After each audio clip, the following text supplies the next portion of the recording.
The latches pop open. The briefcase is full of papers, mostly song lyrics, and 3 reel-to-reel tapes. I shuffle through. A scrap of paper from one of those notepads that says, "Memo from the desk of," with Pete Drake's name and address on it. Pete played the steel guitar on Lay Lady Lay. He was also in the publishing game in Nashville when Daddy first tried to get something going with his songs. A huge Mother's Day card in a pink envelope from Sissy to Mama. Some of Sissy's early stabs at songwriting. A lyric to a song called "Livin' in the Sun," written in Daddy's hand. "I don't want no workday job making me a slave, nor some landlord telling me, 'Give me what you save.'" A song list written on yellow legal pad paper with 76 titles on it in Mama's handwriting. "Is anybody going to San Antone? Together again. I'm leaving it up to you. Brown-eyed handsome man." A letter of recommendation for Daddy from the principal of Joe M. Gilmore School in Jackson, dated July 1st, 1972. That was just days after I was born.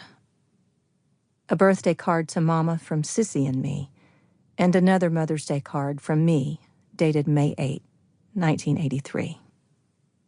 The lyric to "A Good Day Comin' On," handwritten by Mama on loose-leaf notebook paper.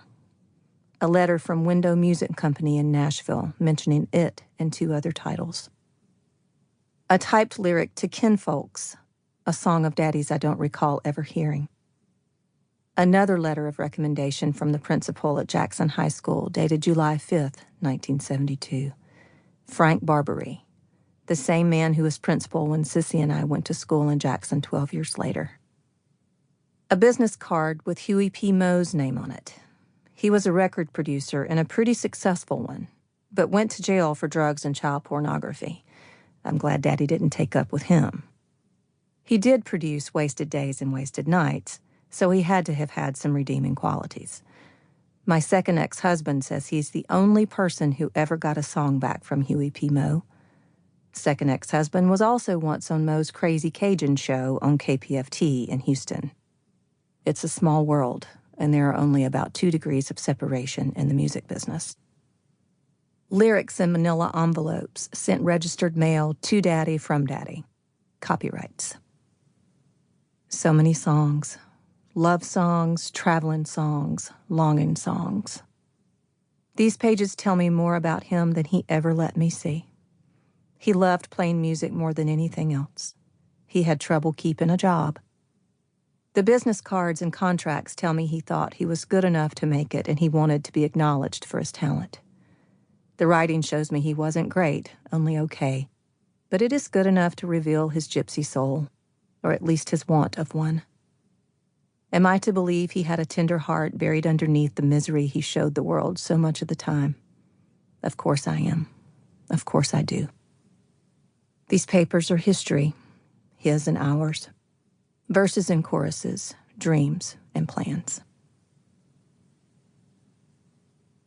Magazines. I can hardly resist putting a shiny, aspirational periodical in my shopping basket when I'm at the store for something else. I wouldn't be surprised if she spent thousands of dollars on magazines during her life. I know I've spent at least that in mine. I have to cull my ever-growing stack of beautifully bound bait wrapped up in fashion, home, music, and literary matters almost constantly. Mama wanted pretty things.